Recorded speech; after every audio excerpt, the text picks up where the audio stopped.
Hello, student of 10th. Today we are explain triangles. First of all, triangle. What is triangle?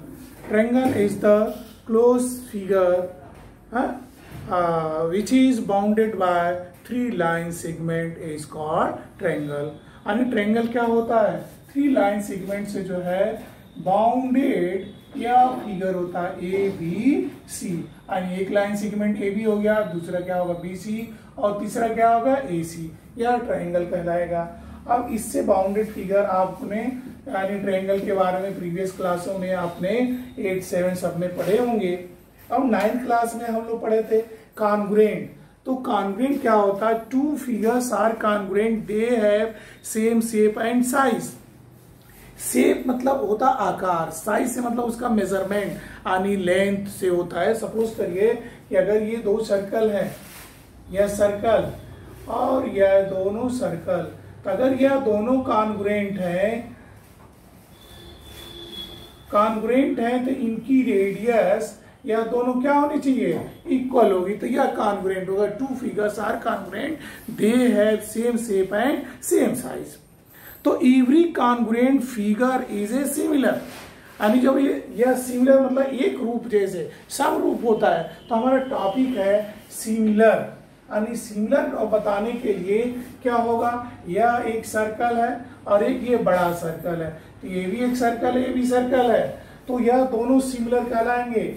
यह एक triangle है और यह एक ट्रायंगल है, तो ये भी क्या है? सिमिलर है, मगर इनके मेजरमेंट क्या है? डिफरेंट है। तो यह जो क्या है? कॉन्ग्रुएंट नहीं होगा।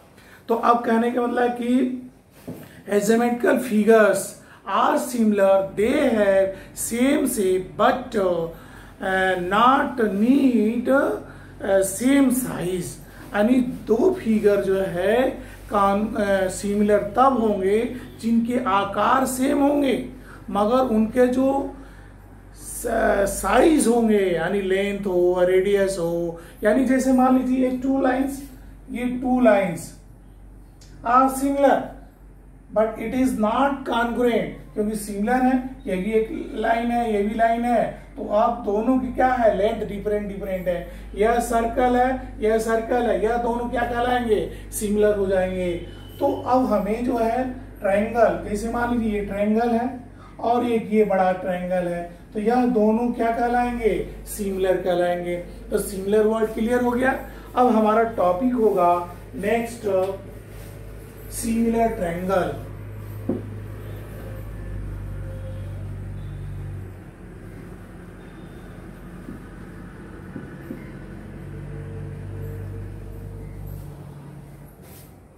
यहां पर similar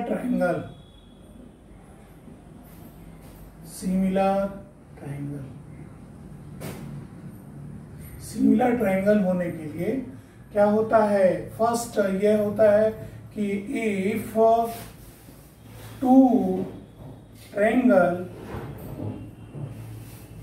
triangles are similar if first corresponding angles are equal.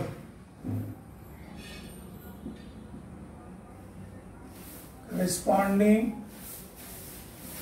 angles are equal. Second होता है corresponding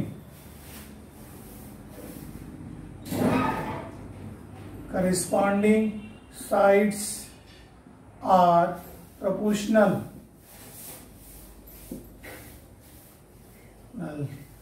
ठीक है। अब यहां पर हमारा दो वर्ड आपको मिलेंगे। एक क्या मिलता है? मान लीजिए ए बी सी और दूसरा है डी ई एफ। यानी जिस तरीके से हम नॉमेनक्लेचर करते हैं, जैसे ए बी सी और डी ई एफ, तो ए के करेस्पॉन्डेंस क्या होगा? डी, और बी के करेस्पॉन्डेंस क्या होगा? ई, और सी के करेस्पॉन्डेंस क्या होगा? एफ हो जाएंगे। तो अभी आपने फर्स्ट बताया कि if two triangles are similar then corresponding angles are equal and corresponding sides are proportional. यानी angle A equal to angle, यानी दैट इज, ये जो आपका लैंग्वेज में द फर्स्ट आपका रिजल्ट होगा वह क्या हो, corresponding angle are equal, angle A equal to angle D, angle B equal to angle E और angle C equal to angle F हो जाएंगे, फर्स्ट कंडीशन।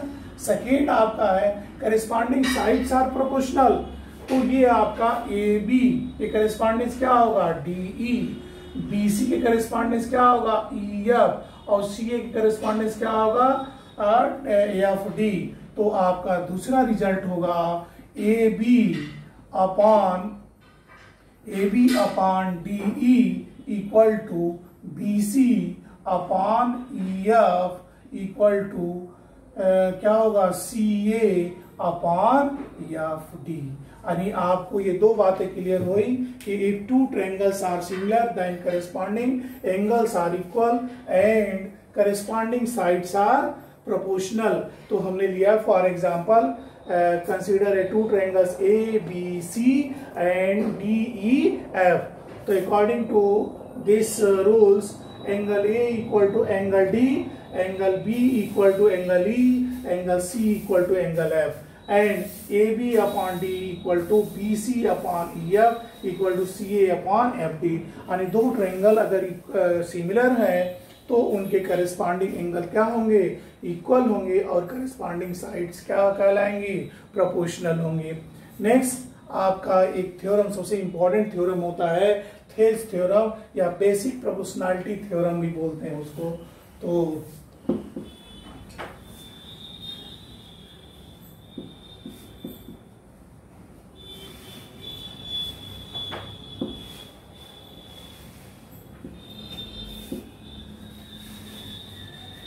फर्स्ट थ्योरम है आपका थ्योरम, इसी का नाम है Thales theorem. Thales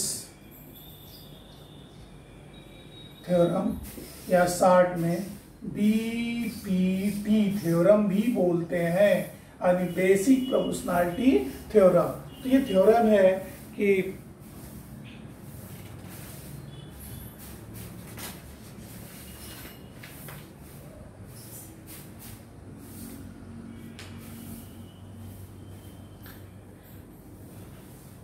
if a line drawn, statement है, statement if a line drawn parallel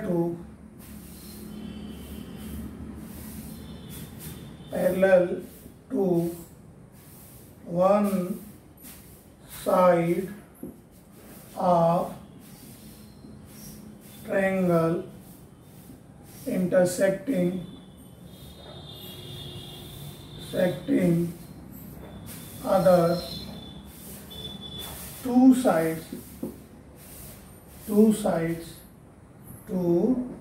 sides, then it divide line it divide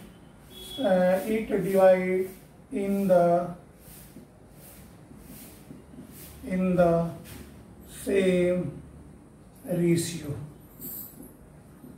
यानी कहने का मतलब है कि if a line draw parallel to one side of a triangle intersecting other two side then it divide in the same ratio. It divide two sides, it divide two sides in the same ratio।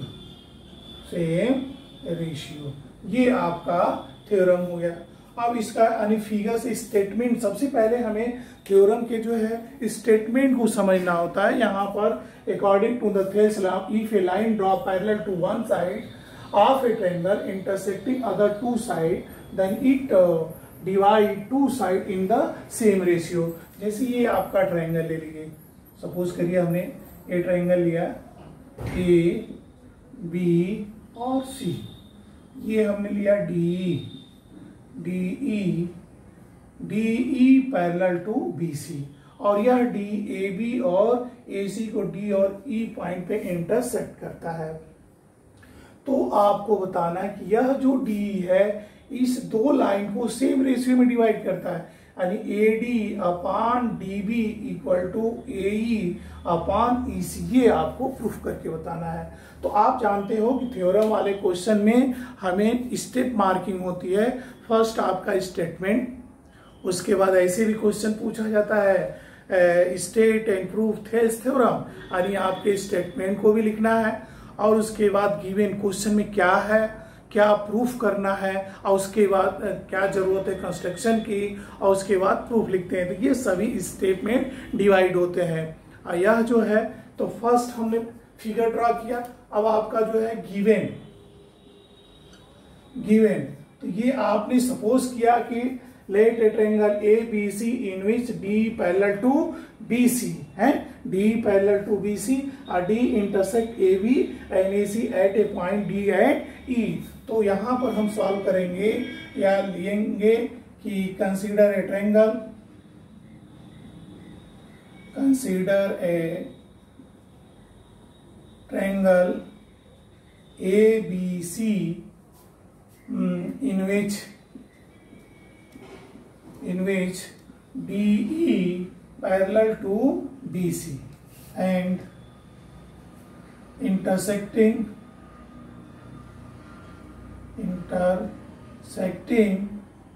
AB at D and AC at E।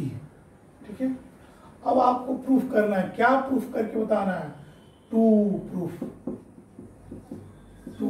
Proof क्या बताना है?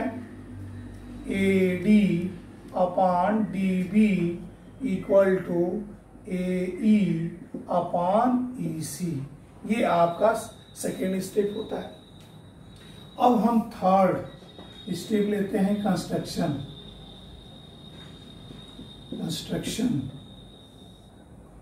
ये construction में हम यहां से क्या करते हैं, ये डी से जो है ये DM perpendicular to A draw किया और EN perpendicular to A D draw किया, join B and C D C. ठीक है, तो कंस्ट्रक्शन में हम क्या करेंगे? Draw D M perpendicular to A E और E N perpendicular to A D. ठीक है, and join B E and C D. ठीक है, ये आपका कंस्ट्रक्शन हो गया। अब उसके बाद हमको प्रूफ लिखना होता है। तो प्रूफ में हम क्या करते हैं, आपको रेशियो प्रूफ करना है। तो आप देख रहे हैं दो ट्रायंगल बन रहा है, एक क्या है ए डी ई। तो ईएन जो है परपेंडिकुलर है, तो ईएन इसकी क्या हो जाएगा? ए डी ई का हाइट हो जाएगा, और बी डी ई का भी परपेंडिकुलर है, तो ये भी इसकी क्या हो जाएगा? हाइट हो जाएगा। फिर दूसरा ए डी ई में यह डीएम जो है इसका परपेंडिकुलर है, तो यह बेस होगा, यह हाइट हो जाएगा। और सी डी ई के लिए तो यहां पर हम प्रूफ में लेके चलते हैं। प्रूफ क्या होगा? We know that area of triangle equal to क्या होता है? Half into base into height. ये आपका फॉर्मूला बनता है। तो अब इससे हम क्या करते हैं, इसका एरिया निकालते हैं। किसका? एरिया ऑफ, ए आर लिखना मतलब area of triangle A D E. तो ए डी को बेस लेते हैं और ये क्या होगा? हाइट हो जाएगा। क्या होगा, half AD into base, half into base into height, क्या होगा, EN। ठीक है। अब दूसरा इसी का ट्राइंगल BDE का लेते हैं, and area of triangle BDE equal to half, यह हाफ हो जाएगा, बेस क्या लेते हैं, BD इंटू हाइट क्या हो जाएगा, EN। ठीक है। अब इन दोनों रेशियो के एक साथ मिलाते हैं, therefore area of triangle ADE upon area of triangle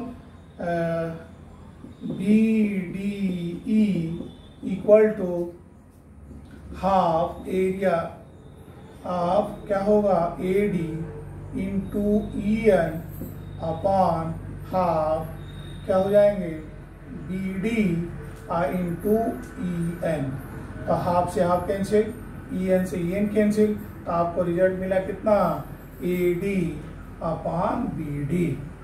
ये आपका इक्वेशन नंबर फर्स्ट हो गया। ठीक है। अब हम सेम जो है एरिया ट्रायंगल ADE, अब बेस क्या लेंगे, AE लेंगे, और CD का लेंगे तो बेस क्या होगा, EC हो जाएगा। तो इसके लिए हाइट क्या होगा, DN होगा। तो यहां पर हम लिख सकते हैं सिमिलरली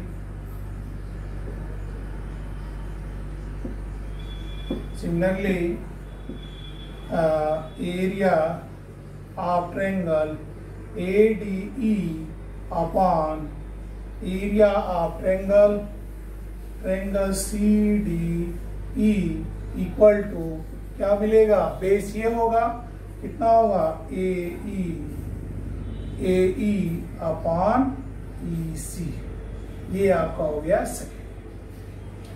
अब आप देख रहे हैं कि दो ट्रायंगल क्या है, BDC और CDE on the same base और between the same parallel line.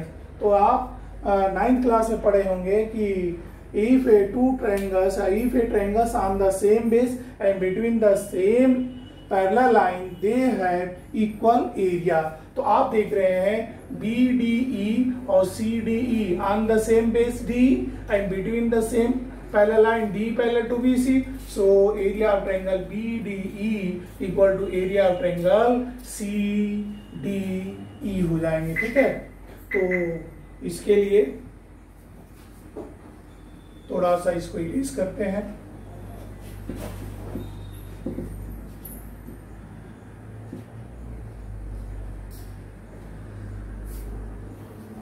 या क्या लिखेंगे, since triangle BDE and triangle CDE are on the same base and between the same parallel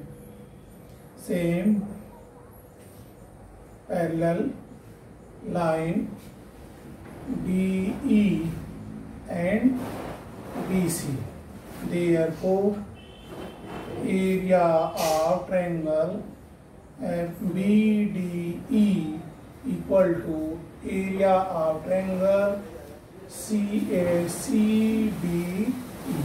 ये आपका हो गया सेकेंड। या थर्ड, आप देखो area of triangle CDE, area of triangle BDE, यह दोनों इक्वल हैं। तो AD तो यह दोनों इक्वल हो जाएंगे। तो from equation first, second and third we get क्या मिलेगा, एरिया ऑफ, यानी मिल जाएंगे क्या, ये AE अपॉन AC और AD अपॉन BD, यानी क्या मिल जाएंगे, AD upon BD equal to AE upon EC, hence proved.